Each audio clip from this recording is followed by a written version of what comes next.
Nós começamos o Pecuária BR de hoje falando sobre alguns índices reprodutivos aqui no Brasil. Até vou começar com a tela, você vai ver alguns dos índices que nós temos aqui, maternidade. Pode colocar no ar, por favor?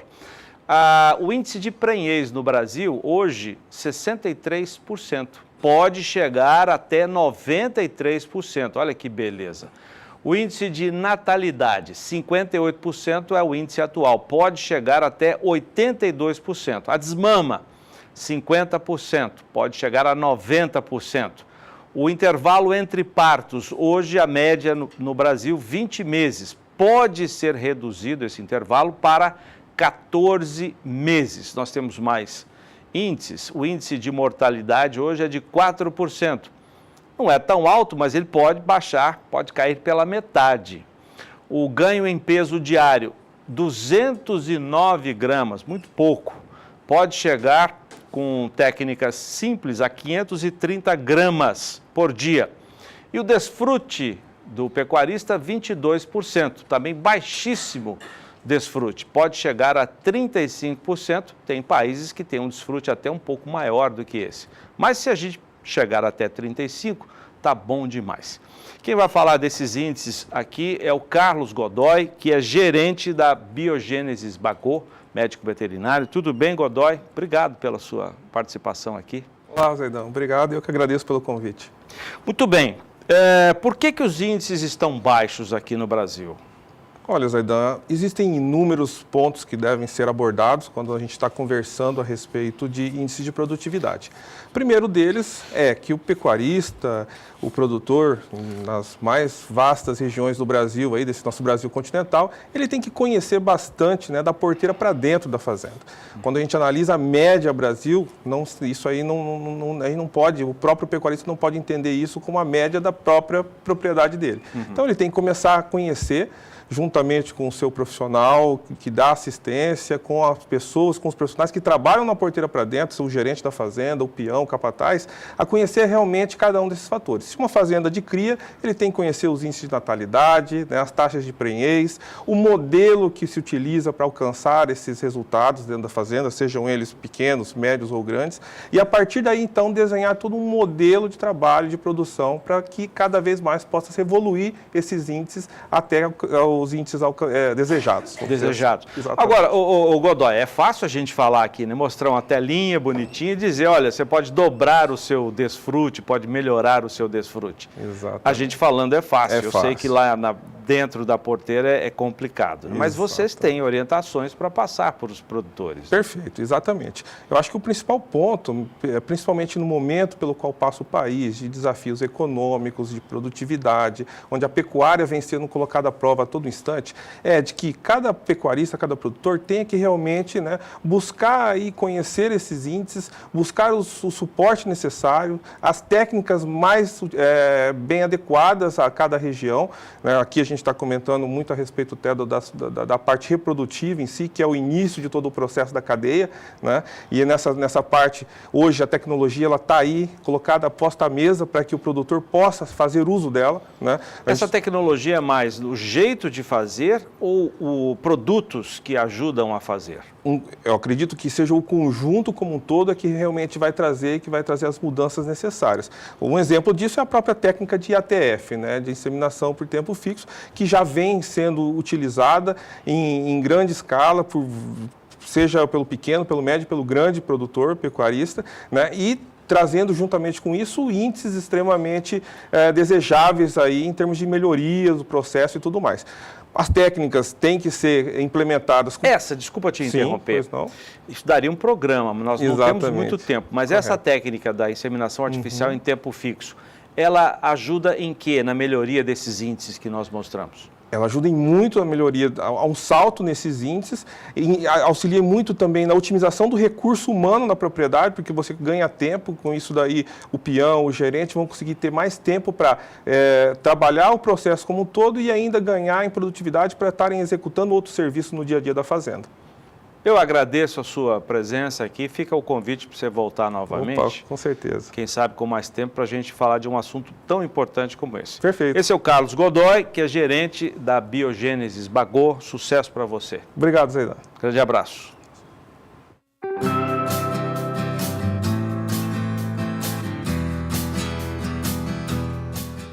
Com o desafio de elevar a produtividade e a lucratividade do rebanho bovino no mercado nacional de carne e leite, a Cemex Brasil representa no país a maior central de inseminação artificial do mundo, a Cemex Alliance, composta por 3 cooperativas canadenses, cada uma com mais de 60 anos de experiência. A empresa oferece soluções essenciais para o melhoramento genético em fazendas do mundo todo, com ganhos de produtividade e rentabilidade para os produtores. De acordo com o CEO da Cemex Alliance, Paul Larmer, hoje a principal diferença da empresa no mercado é o fornecimento de soluções. Para Paul, a Cemex é hoje totalmente voltada às necessidades de seus clientes, a fim de agregar valor ao pecuarista. Resultados que hoje podem ser alcançados por meio de tecnologias como o Immunity Plus, a I24, entre outros programas que a empresa oferece. A Cemex é a empresa de genética que mais cresce no mundo. Hoje, a Cemex atua em 80 países, conta com 110 distribuidores e centrais de coleta em 4 continentes, além de uma divisão responsável pelo gado de corte, a Cemex Beef, localizada nos Estados Unidos. No Brasil, o grupo é formado pela Cemex Brasil, pela Central de Coleta de Sêmen Tairana, pelo Laboratório de Reprodução Assistida Senat Embriões e pela empresa de produtos e equipamentos direcionados à pecuária SRC Supply. No Brasil, hoje, nós temos 90 representantes aproximadamente, são mais de 16 gerentes a campo, fazendo toda a parte de fomento, de treinamento e levando esse conhecimento e tecnologia para todos os produtores, tanto da pecuária de corte quanto da pecuária de leite.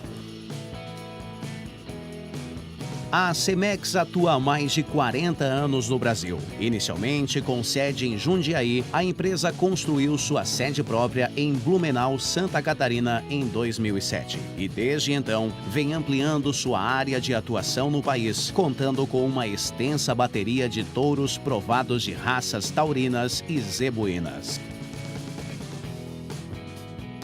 Na Cemex, o foco é resultado no campo e lucratividade para o pecuarista. Com soluções inovadoras, a empresa busca suprir as reais necessidades do mercado. E essa é a maior diferença Cemex.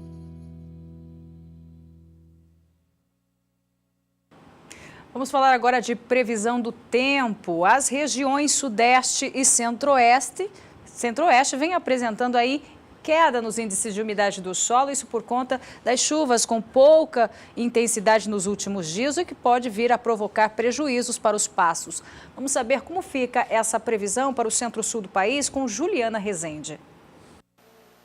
Com predomínio de tempo mais seco, tanto entre o centro-oeste como também o sudeste, o que também tem provocado baixa disponibilidade hídrica entre o Mato Grosso, Goiás e também Minas Gerais. Agora, ao longo dos próximos períodos, a expectativa é que esse tempo mais seco também acabe predominando na região sul. Ao longo dos próximos 5 dias, o tempo é seco na maior parte do centro-sul do país. Não há expectativa de chuva abrangente, especialmente até o dia 27 de junho. Apenas a faixa nordeste mineira e também no Espírito Santo é que são esperadas algumas instabilidades. Agora, ao longo do segundo período, essas instabilidades voltam a se concentrar na região sul. Começam de forma mais fraca, os acumulados tendem a ser mais baixos, próximos a 5 milímetros. E durante o período do dia 27 de junho até o dia 2 de julho, o predomínio é de tempo firme na maior parte do centro-sul do país, o que também deve causar ainda o declínio dos índices de umidade do solo, especialmente entre o centro-oeste e também o sudeste, especialmente naquelas áreas onde a umidade do solo já está baixa, e nisso as pastagens podem ainda acabar enfrentando dificuldade para se desenvolver.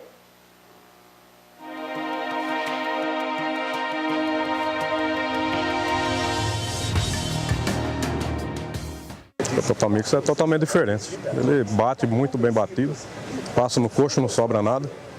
É uma beleza. Então, essa a gente tinha que bater num batedor separado, colocar no saco, passar em cima do trato, para depois ir para o coxo. E como isso sobrava muita comida, que não misturava bem, né? Então, com o Total Mix, a gente aumentou em torno de 10% de aproveitamento com a ração, né?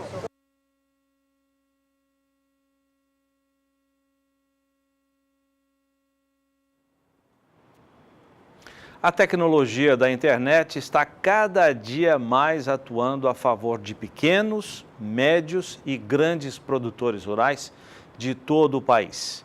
Esse avanço vai ser um dos temas do programa Bom Dia Produtor de amanhã. O programa começa aqui no Canal do Boi a partir de 7h15 no horário de Brasília.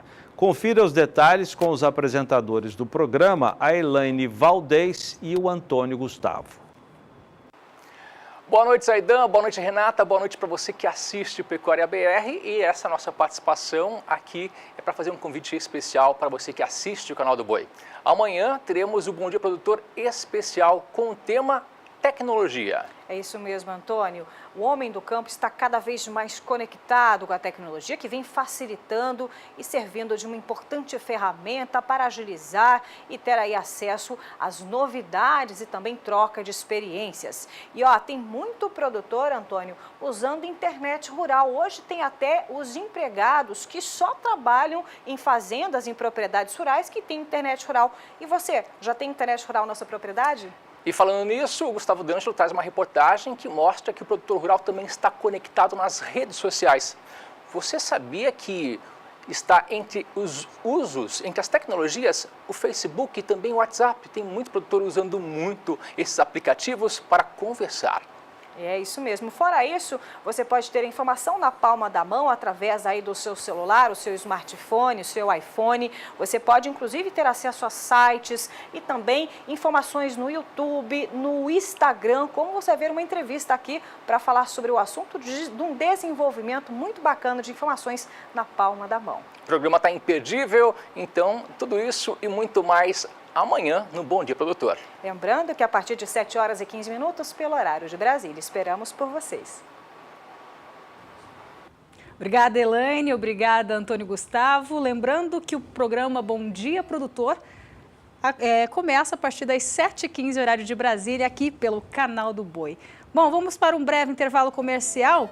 E na volta, as informações da Estação Central, que oferta matrizes a preços fixos em parcelas iguais. Direto da Fazenda Bom Castelo, em Miranda, Mato Grosso do Sul. Até já!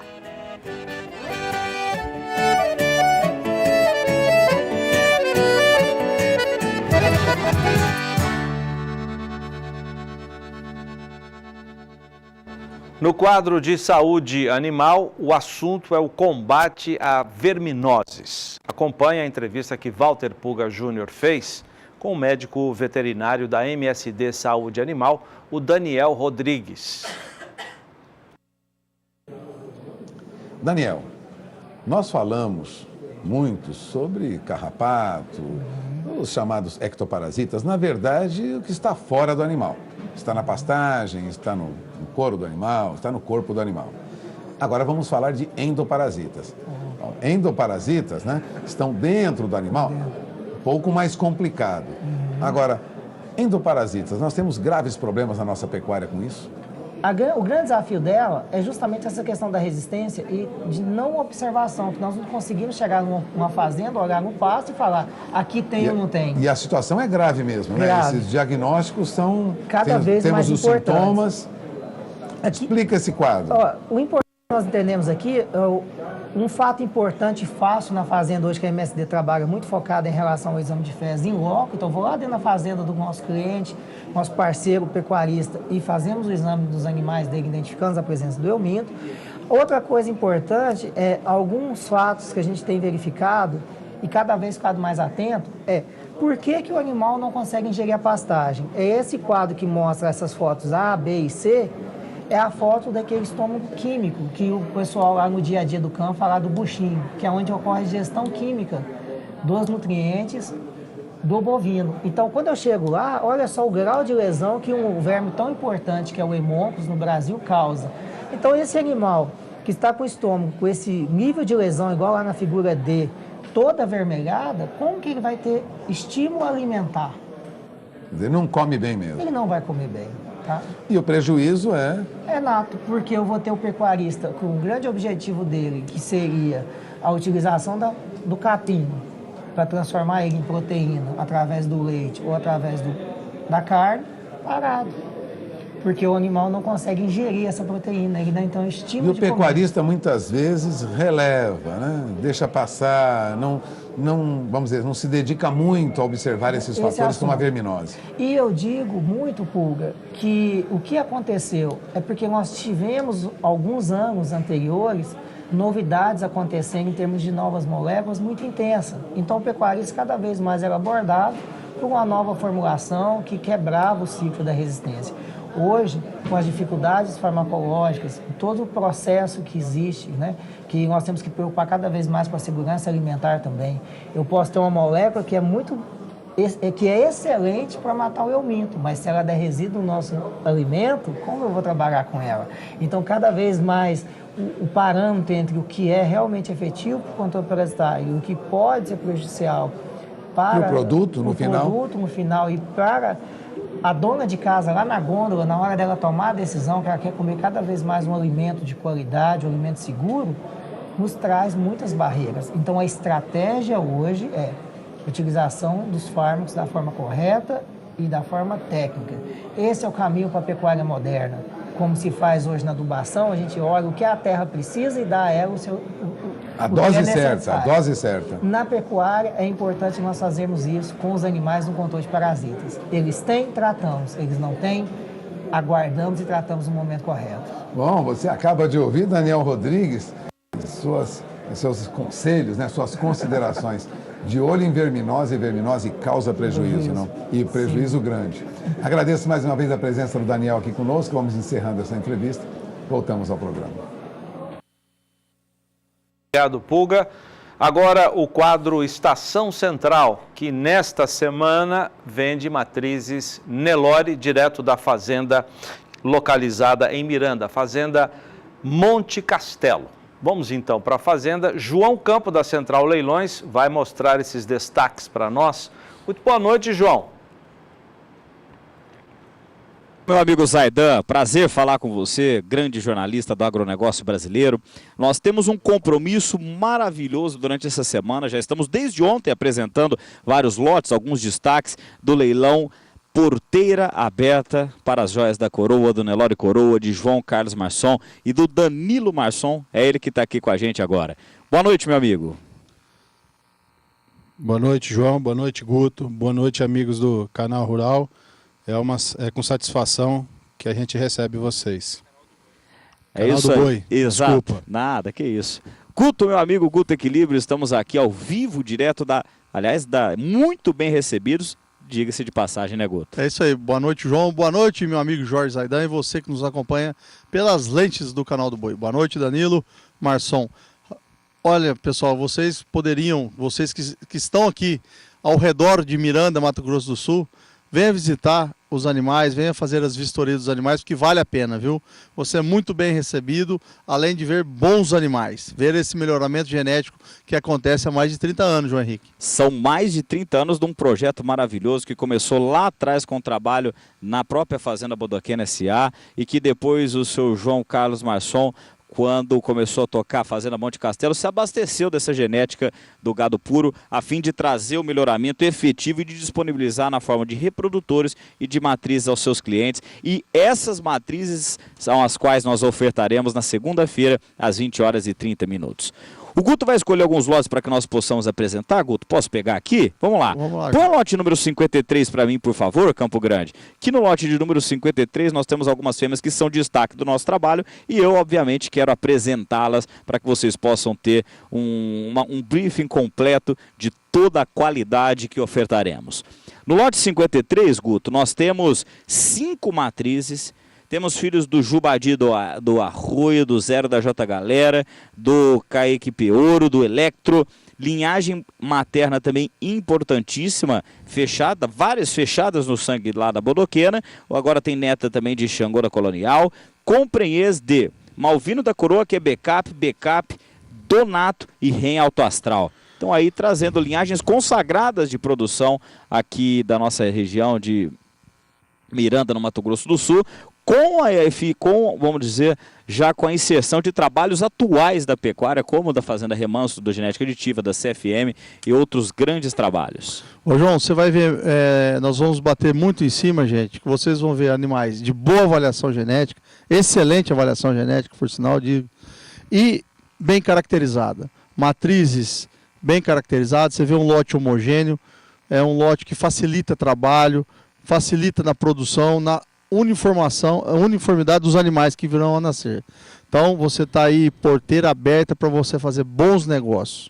Ô Guto, a projeção do IQG, desculpe-me, que vem à frente aí da produção dessas novilhas, nós temos uma com projeção de IQG top 4%, uma com top 2% e 3 top 0,5%. Pode colocar a bateria 12, que o lote 53, por favor, Campo Grande, ele está incluso na bateria 12, onde são 16 as fêmeas que a compõem e todo esse padrão de qualidade, vocês vão ver, é o mesmo. Não muda 1 minuto sequer. Danilo, você vê, nós temos aí 16 novilhas compostas por 3 lotes, né? Se torna a bateria de número 12. Agora, estamos dizendo para todo o Brasil, e está nitidamente para quem está vendo, a uniformidade do lote, né, Danilo? Exatamente. O padrão do gado, ele está... quando a gente faz os descartes já pelo programa de avaliação do Gené Plus, a gente já tenta deixar o gado ao máximo uniformizado da forma que a gente está vendo na tela.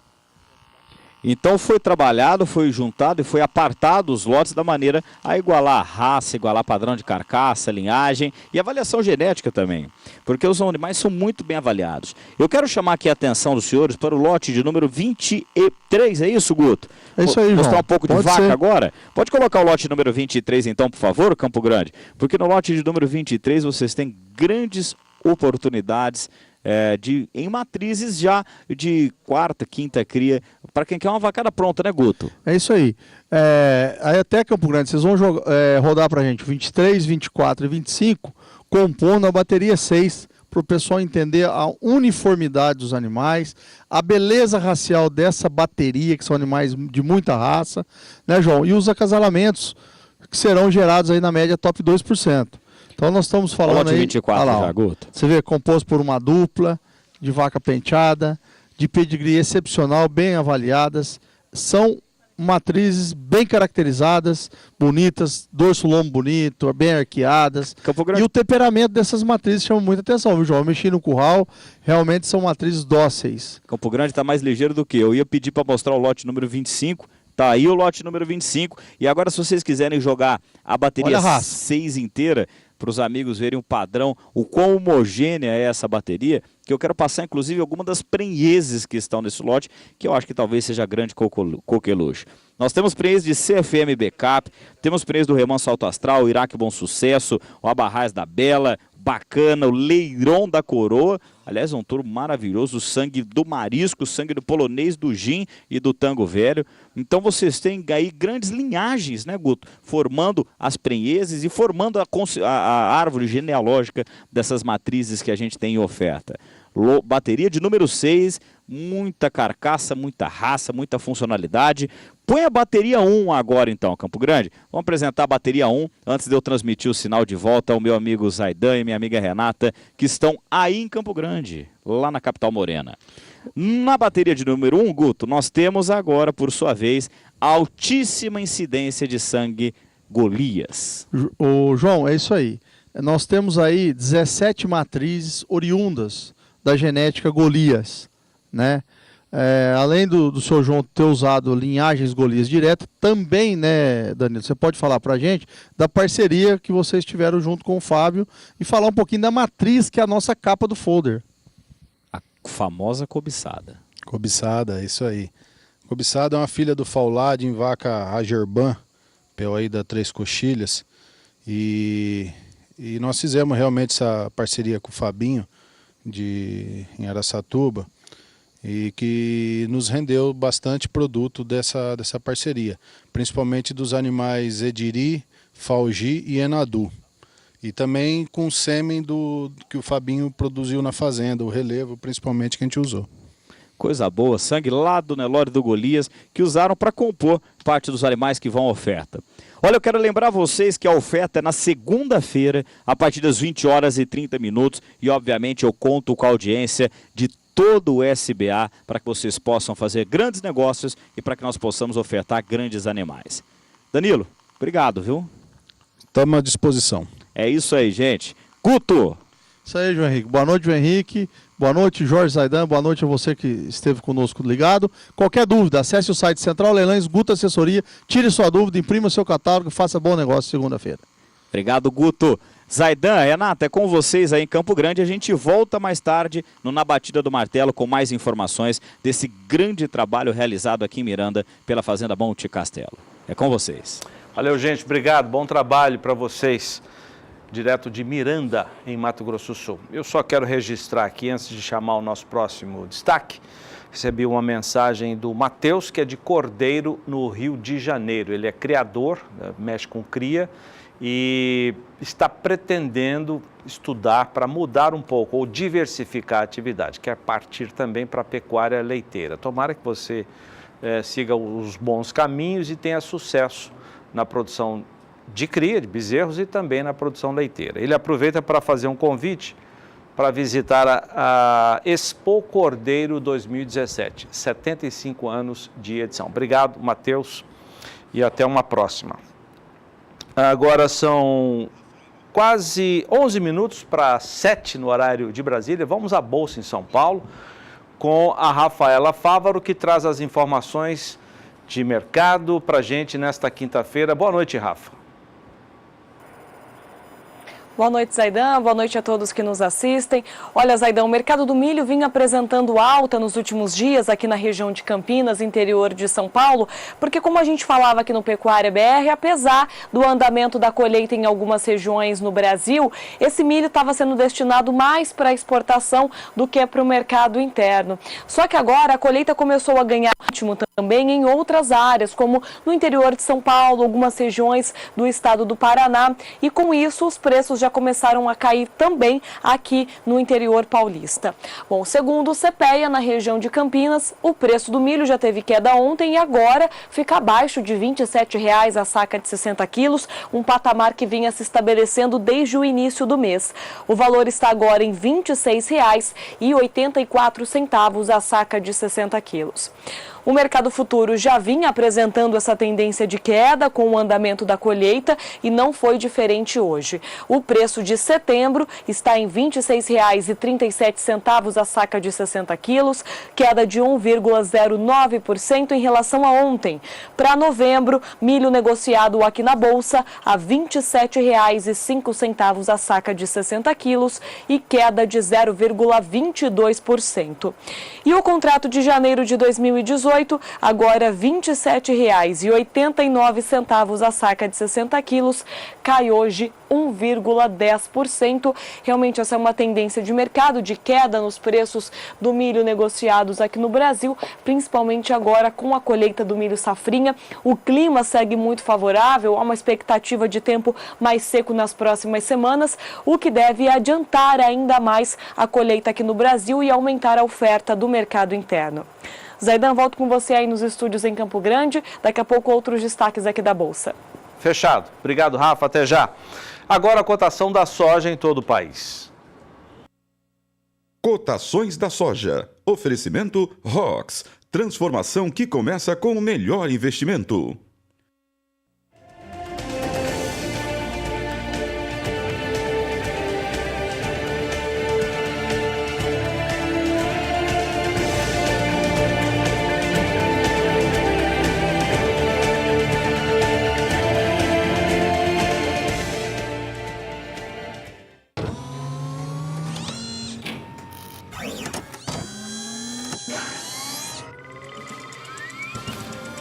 ROX é um inseticida sistêmico para o tratamento de sementes. Ele protege a raiz e a parte aérea da planta contra as pragas iniciais, com excelente arranque e velocidade na emergência. ROX é a transformação que começa com o melhor investimento. ROX é da FMC. Produto de uso agrícola, venda sob receituário agronômico. Consulte sempre um engenheiro agrônomo. Depois do intervalo comercial, vamos abordar um pouco mais o assunto aqui no Pecuária BR, da suspensão temporária e mais preventiva das exportações de carne bovina in natura para os Estados Unidos. São 5 indústrias, grandes indústrias do país, que estão impedidas temporariamente pelo Ministério da Agricultura de fazer essa exportação. A gente vai falar desse assunto depois do intervalo. Até já.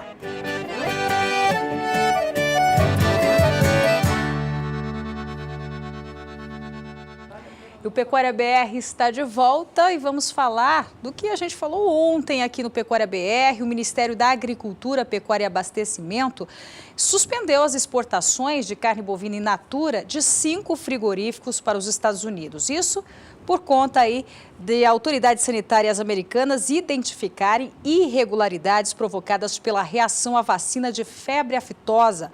A vacina gera uma reação que provoca abscessos em alguns animais. Quando o problema é visível, a parte afetada é retirada na inspeção feita no Brasil. Mas há casos em que as marcas são internas. A proibição continuará em vigor até que sejam adotadas medidas corretivas. E para falar sobre esse assunto, esclarecer um pouco sobre isso, eu recebo aqui em nossos estúdios do Pecuária BR a pesquisadora da Embrapa Gado de Corte, Vanessa Felipe. Obrigada, Vanessa, pela presença aqui no Pecuária BR. Boa noite para você. Boa noite, Renata. Diga para mim uma coisa, qual é a causa desses abscessos? Esses abscessos, eles são tecnicamente chamados de piogranulomas e a causa dele é multifatorial. Não apenas o produto aplicado, mas também a forma como esse produto é aplicado. Então, envolve higiene, envolve cuidados durante a aplicação, a própria conservação. Não temos como isolar um único fator para a reação. Isso é comum? É comum, essas reações sempre aconteceram e ela está realmente relacionada à aplicação de vacinas oleosas, como é o caso da vacina contra a febre aftosa. Quando ela pode ser visível ou não? Quando o visível é retirado, quanto da carcaça é retirado aí? Nós temos dados bem interessantes em relação a isso, porque se nós fizermos uma vacinação de forma subcutânea, essa resposta, essas lesões, elas vão ser mais externas e acabam se retirando quantidades menores de tecido em volta. Agora, quando ela é aplicada intramuscular, de forma intramuscular, dentro do músculo, essa lesão ela fica aprisionada ali dentro. Então, nós temos trabalhos científicos que mencionam valores entre 50 gramas de retirada de tecido em volta durante a toalete, que é feita no frigorífico, até valores mais elevados, como cerca de 2 quilos ou exceções no caso de 3 quilos de tecido em volta. A média fica em torno de 500 gramas. Há um manejo adequado na aplicação dessa vacinação para evitar essa formação desses abscessos? Nós sempre recomendamos tomar todos os cuidados de higiene, de não aplicar em locais onde tem acúmulo de sujeira, conter os animais de preferência individualmente, porque a própria pressão ou a batida da pistola causa uma lesão também, mas geralmente relacionada à técnica e à higiene. Esses abscessos apresentam risco sanitário, Vanessa? Embora eles tenham um aspecto bem ruim, eles não envolvem risco à saúde humana, por não se tratar, via de regra, de uma doença, a não ser que eles sejam contaminados, mas aí eles são bem mais visíveis. Tá certo. O Zaidan tem uma pergunta, né, Zaidan? É o seguinte, o Brasil está num projeto para começar a partir de 2018 a erradicar totalmente a febre aftosa do país, para que o país seja considerado livre de febre aftosa sem a obrigação de vacinar. A retirada das campanhas será feita a partir do início de 2018 pelo norte do país, primeiramente lá em blocos, né? E esse tipo de problema que acontece agora, que afeta a parte comercial, pode mudar os planos desse projeto de retirada gradual da vacinação, doutora? Então, Zaidan, o Brasil ele tem uma estratégia bastante interessante de retirada gradual da vacinação, uma vez que ela é regionalizada. Então, há um estudo bastante criterioso em relação ao risco de retirada dessa vacina em determinadas regiões. Então, a gente tem uma análise de risco bastante criteriosa para isso. Evidentemente que é sempre uma preocupação muito grande em relação a isso, mas eu acredito que da forma como está sendo feita, há uma segurança em relação a isso e uma preocupação muito grande em relação ao custo-benefício. Então, essa preocupação o Ministério tem e sabe dos riscos de retirada. Muita gente pode usar esse problema, esses abscessos, como justificativa para acabar com as campanhas de vacinação. A senhora acredita que isso possa acontecer? É até uma coisa bastante natural que esteja acontecendo num momento como esse em que nós estamos atravessando, porque essas reações inflamatórias, elas sempre existiram. Isso é uma coisa que a gente trabalha bastante em cima na questão da capacitação do trabalhador rural para reduzir essas reações. Ou seja, elas vão continuar acontecendo em maior ou menor grau, dependendo da forma de aplicação da vacina. Mas realmente isso pode ser vamos dizer assim, um bom momento para repensar essa questão de aplicação ou não da vacina. Tá certo. A gente agradece a sua participação aqui no Pecuária BR. Obrigada. Obrigada, Renata. Boa noite. Zaidan. Obrigado, doutora. Agora, Juliana Rezende traz a previsão do tempo para o centro-norte do país. Sem chuvas abrangentes na metade norte do país, com isso, a umidade do solo tem declinado, especialmente nas áreas mais centrais do país.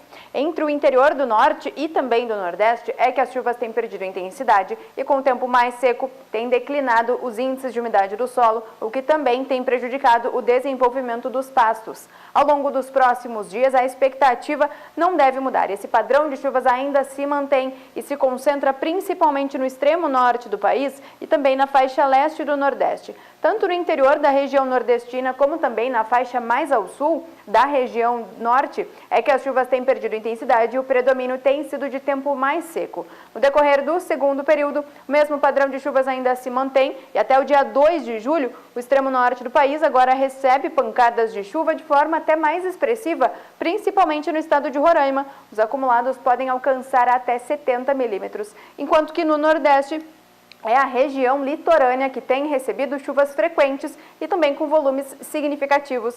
Já o interior das duas regiões, o predomínio ainda segue de tempo mais seco e sem chuva. Então, pelos próximos períodos, especialmente no interior do norte e também do nordeste, o tempo mais seco seguem prejudicando o desenvolvimento dos pastos por conta da baixa disponibilidade hídrica.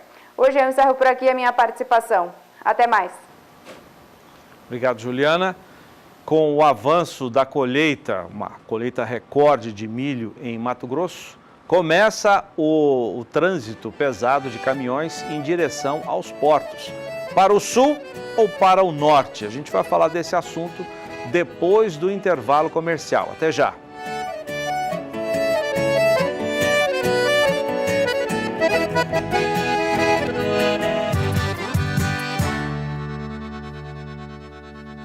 Sete horas e 5 minutos, no horário de Brasília, vamos falar da colheita recorde de milho de segunda safra. O maior estado produtor está com os trabalhos muito adiantados, está bem, tudo por lá, caminhando muito bem, o clima tem ajudado.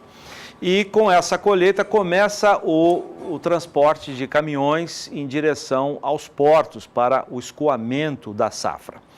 Muito tem sido debatido ou debatida a alternativa de escoamento pelos portos do norte, partindo do centro-oeste. São alternativas mais baratas, o frete fica mais barato em função da distância que é menor do que a distância entre o centro-oeste e os portos do sudeste e do sul do país. Portanto, fretes mais caros. Mesmo assim, muitos produtores têm optado pelo sul, ao invés do norte, apesar do preço, pagam pedágio e tudo mais, porque as condições da principal via, a BR-163, continuam ainda muito precárias. Veja na reportagem de Valdir Pacheco. No mês de fevereiro, muito foi mostrado e debatido aqui no SBA as fortes chuvas que deixaram intransitável a rodovia federal BR-163 no estado do Pará.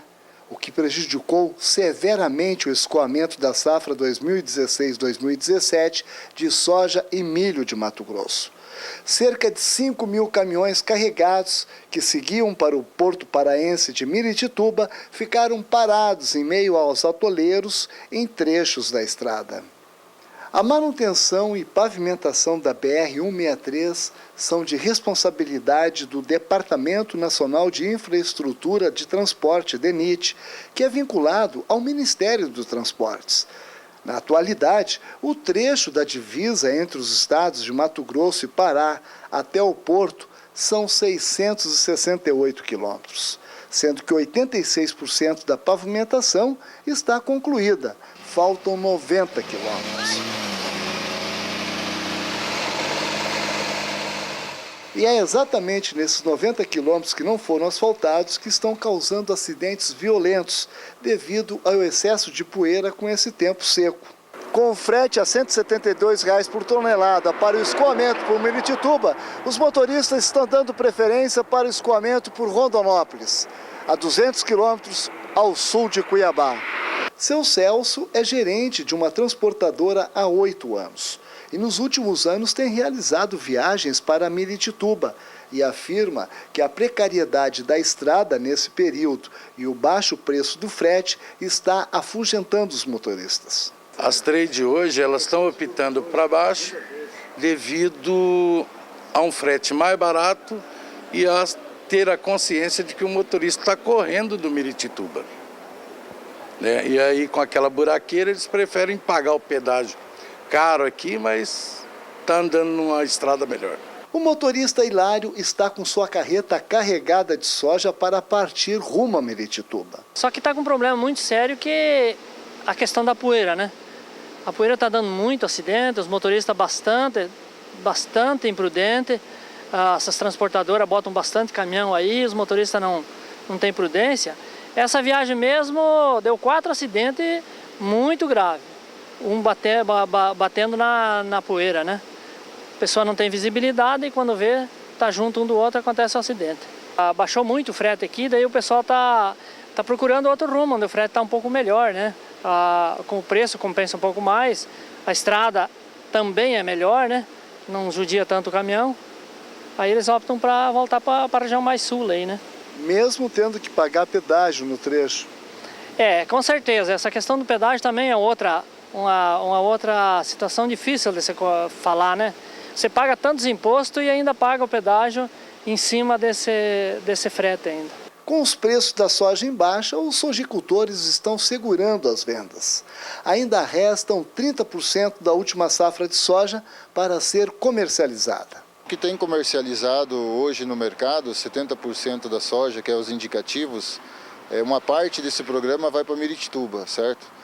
Do programa de Miritituba, algo em torno de 3 milhões de toneladas, 90% dessa soja já foi escoada. E está tendo uma dificuldade, questão logística agora, nos finalmente, pela condição da estrada e a condição do frete.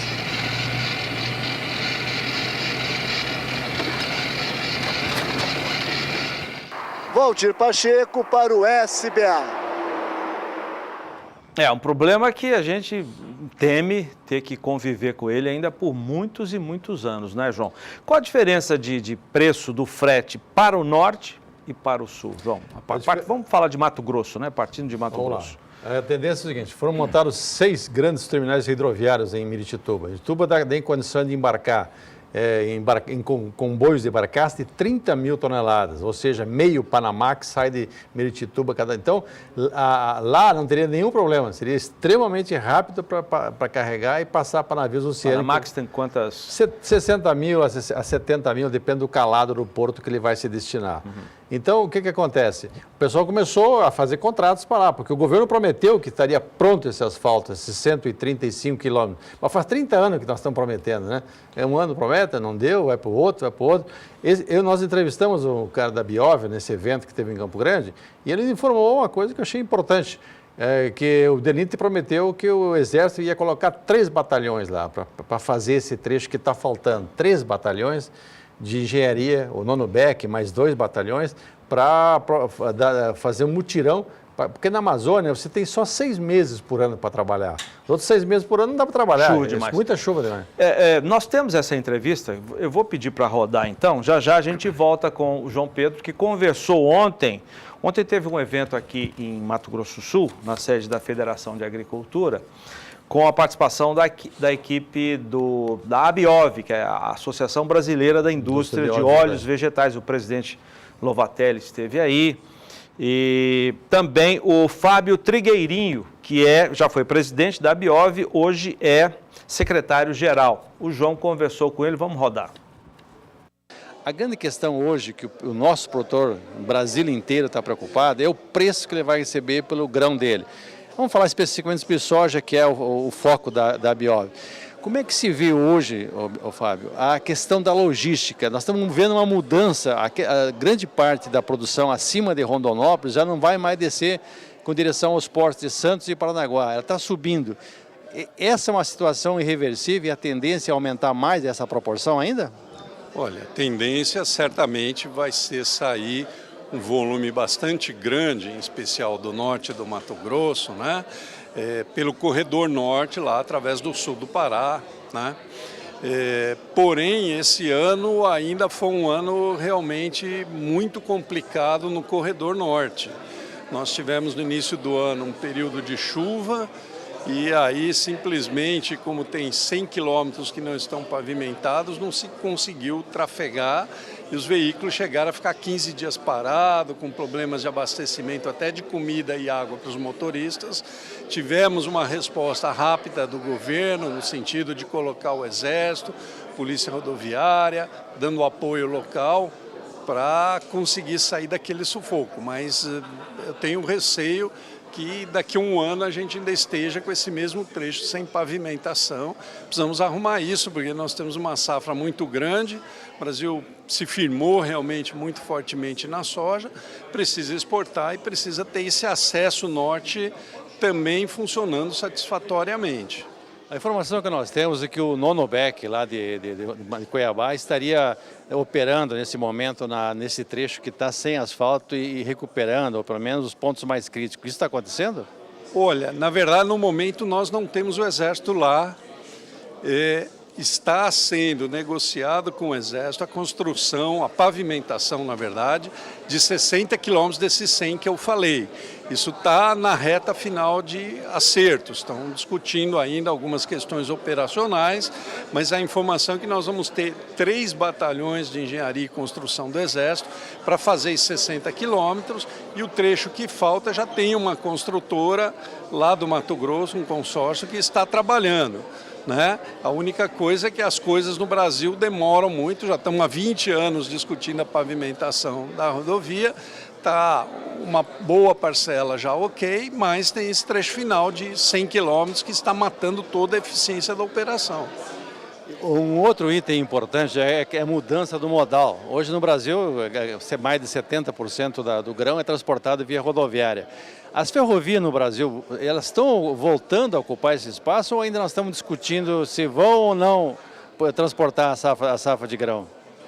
Olha, eu diria o seguinte, que no caso da LL, depois que passou ao comando aí do Grupo Rumo, nós tivemos uma melhora significativa, porque houve investimentos, o gestor do empreendimento é uma pessoa que conhece muito bem, sabe exatamente o que tem sido feito, o que tem que se fazer, então está gradualmente melhorando. Nós aí no início do ano embarcamos mais de 11 milhões de toneladas de soja num único mês, e isso é exatamente que o corredor do sul, vamos chamar assim, a LL, em direção ao Porto de Santos, funcionou satisfatoriamente. Mas, infelizmente, no Brasil nós não temos muitas ferrovias, né? Essa é uma dificuldade grande, né? Naquela região de Sinop e Ameritituba, o governo deve lançar agora, esse ano, um programa de concessão para construir e operar a ferrovia. Você acha viável isso num prazo de 3, 4 anos, que essas obras, se não começarem pelo menos? Olha, a ferrovia é um processo mais longo, é difícil falar se 3, 4 anos vai conseguir fazer alguma coisa, porque tem todo um processo de modelagem, de concessão, de interessados. Licenciamentos são pesados, né? Então isso não é algo tão fácil assim de viabilizar. E nós entendemos que no curto prazo tem que priorizar a pavimentação desse trecho de 100 quilômetros para já ter uma forma mais eficiente, um pouco de escoamento e trabalhar em paralelo à ferrovia, tentar viabilizar a ferrovia. Ferrovia é hoje um grande sonho, mas, como ele disse, 3 anos não é capaz de não fazer nada, né? Tem muito, licença ambiental, tem muitos obstáculos, né, João? A grande questão é o seguinte no Brasil, você fala se lança planos e planos, nós já comentamos aqui várias vezes, né? Mas vira plano só, não vai da teoria, não passa para a prática. Para você ter uma ideia, nós temos 70 mil quilômetros de rodovias federais no Brasil. Essa BR-163 é uma delas, não é concessionada ainda. O governo gastou 280 milhões de janeiro a maio para manutenção. É nada, é uma gota d'água, não serve para nada, 280 milhões. 280 milhões é o que gasta o judiciário por dia no Brasil, o Judiciário Federal, é o que custa para o país. Então, há um total de discrepância no Brasil em termos de investimento, em termos de gasto, ou seja, as questões básicas não recebem investimento. A dificuldade de privatizar Sinop até Miritituba, que era um plano para lançar ainda esse ano a concessão, é que também tem o risco de entrar em operação essa ferrovia num prazo de 7, 8 anos, sei lá. E aí ela toma conta. A hora que ela entrar, ela toma conta. A ferrovia, um trecho longo igual a esse, ela é imbatível. Né? Só que ferrovia não é democrática. A ferrovia, 4, 5 empresas operam e o resto fica só olhando. Hoje, a diferença de preço do frete para o norte e para o sul, como é que R$200, de 180 a R$200, depende da região de saída para Miritituba. Lá embarca em hidrovia, já vai até chegar no navio oceânico. E 320, 330, passando por 2 modais, levando até Rondonópolis e Rondonópolis passando por vagão. Lá sim, Rondonópolis hoje há uma disputa por carga. Como ele falou, o Fábio, depois que a Rumo assumiu o comando da LL, elas conseguiram acabar aquela duplicação Campinas-Santos. Ela dobrou a capacidade de transporte entre Campinas e Santos, que era o grande gargalo. Hoje ela está começando a investir, a tentar fazer manutenção no trecho aqui do Mato Grosso do Sul e Mato Grosso, fazer uma manutenção que qualquer obra tem que ser feita, né? E hoje eles estão disputando o mercado. Hoje, essa safra de milho agora que está entrando, que o Mato Grosso começou a colher, já vai haver uma disputa entre levar por ferrovia partindo de Rondonópolis ou levar até Miritituba. Essa questão que está ocorrendo de poeira e coisa é complicada, porque às vezes você pega um caminhão pequeno, ou um caminhão com problema, ou um caminhão que quebra, uma pista estreita daquelas com poeira.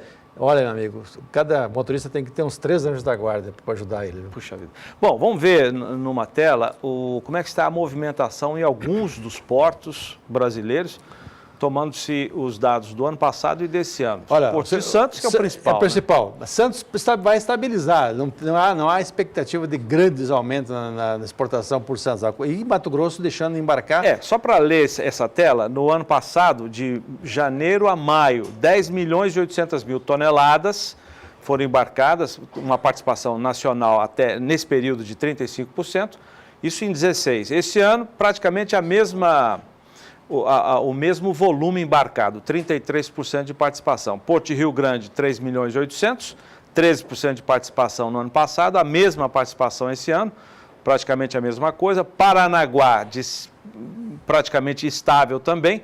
Vitória, no Espírito Santo, caiu um pouquinho, de 1 milhão e 600 mil toneladas para 1 milhão e 400 mil. E o Porto de Barcarena, no Pará, esse sim, mais do que dobrou, né, João? É a alternativa 141%. Do norte. Esse que recebe as barcaças que transferem para o navio oceânico. Uma parte dela vai por aí. Esse porto vai aumentar muito o movimento dele. Em função de que Mato Grosso hoje produz 30 milhões de toneladas de milho, vai ter que exportar pelo menos... Por essa rodovia, 163, seria o caminho. A produção total deles, né?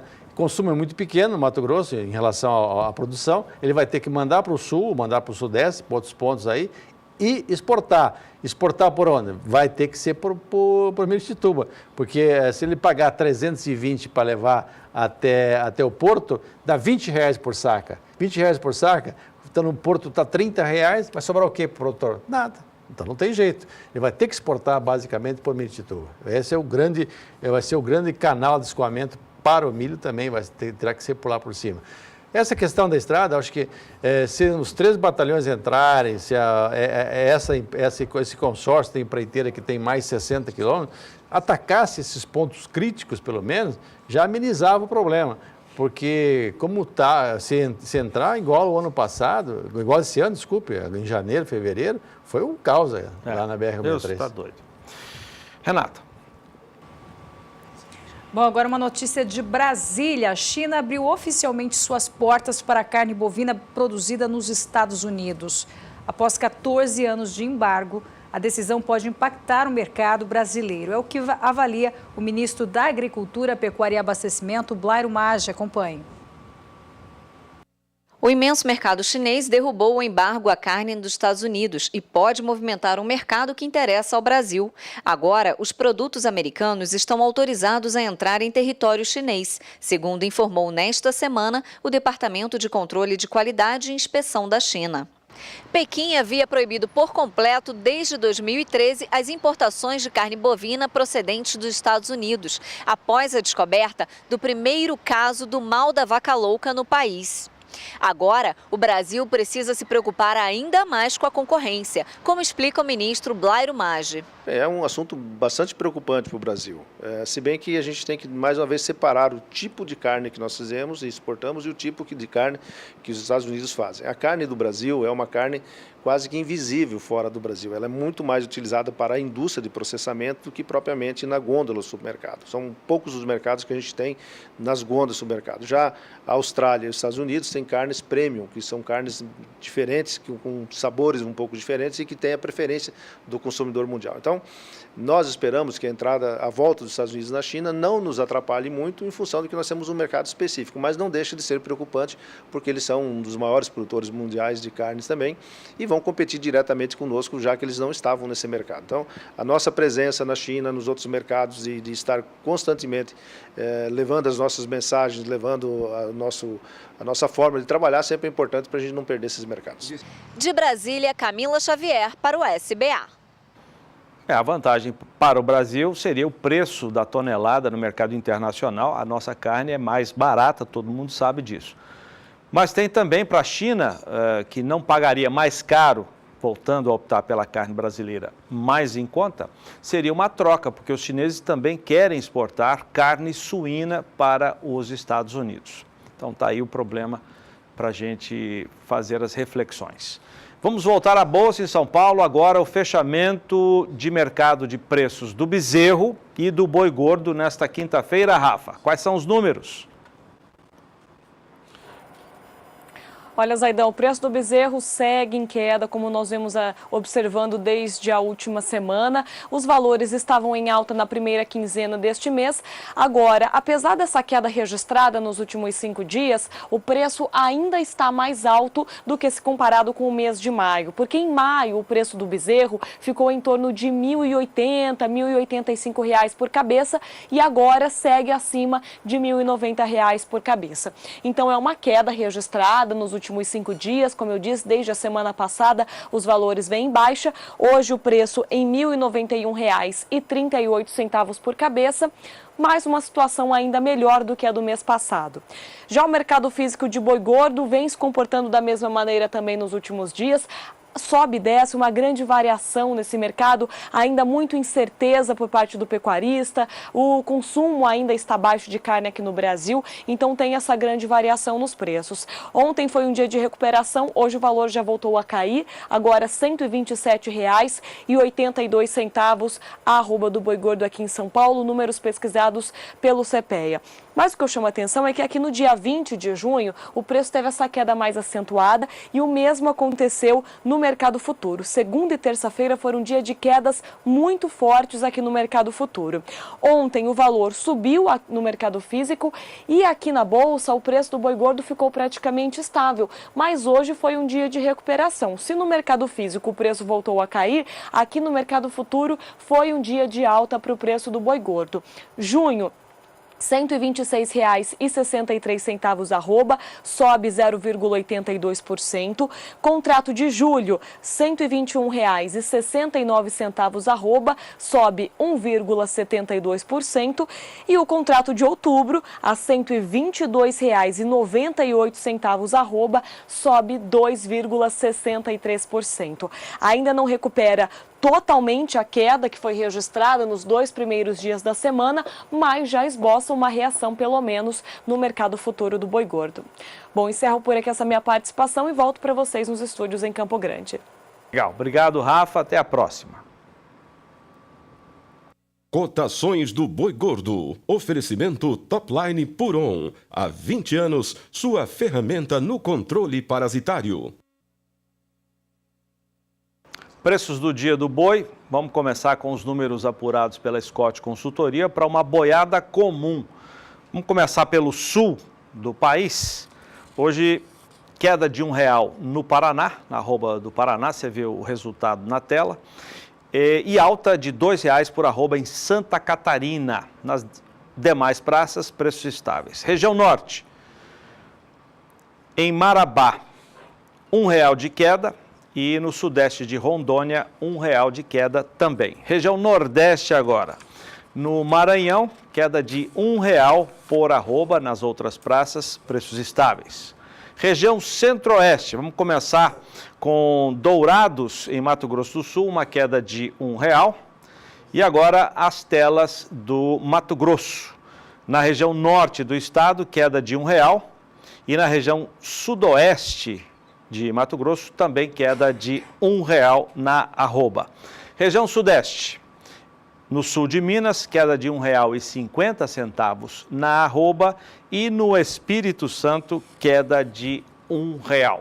Renata. Bom, antes da gente acompanhar a apuração feita por região da Rural Business, vamos saber como ficaram os indicadores de preços média Brasil da vaca pronta para abate, também do boi gordo, nos últimos 30 dias, segundo a agência. A gente começa pelo preço da vaca pronta para abate, que nos últimos 30 dias, olha só, teve queda de um pouco mais de 3%, fechando hoje a R$ 123,49 a arroba. Sai de R$ 127,36 a arroba no dia 22 de maio e segue, portanto, em queda para o preço da vaca pronta para abate nos últimos 30 dias. Agora, você acompanha o preço do boi gordo, também nos últimos 30 dias, segundo a agência Rural Business. Essa apuração é uma média feita em 14 praças produtoras do país. Hoje, fechando o boi gordo, portanto, média R$ 132,33 a arroba. Queda também nos últimos 30 dias de mais de 3%, 3,38%. Sai de R$ 136,94 a arroba no dia 22 de maio. E também segue em queda, portanto, indicador de preços média Brasil feito pela agência Rural Business. Preços do dia apurados pela Rural Business para uma boiada de bom acabamento e boa logística. Vamos começar pelo sul também. Dá uma olhada na tela. Nós não tivemos alteração em nenhuma das regiões hoje apuradas pela Rural Business. Já podemos passar de tela, vamos para o norte, estão aí os números. Agora a região Nordeste, também Bahia e Maranhão, preços estáveis. Vamos para o Centro-Oeste agora. Goiás, Mato Grosso do Sul e Sul do Mato Grosso, também preços estáveis. E finalizando, região Sudeste do país, também preços estáveis, segundo a Rural Business. O Pecuária BR vai ficando por aqui, não é, Renata? Vamos embora? Isso mesmo, vamos embora, Zaidan. Bom, e veja a seguir o Brasil Gourmet com Renato Lapenta. Boa noite para você e até amanhã. Tchau, tchau. E depois do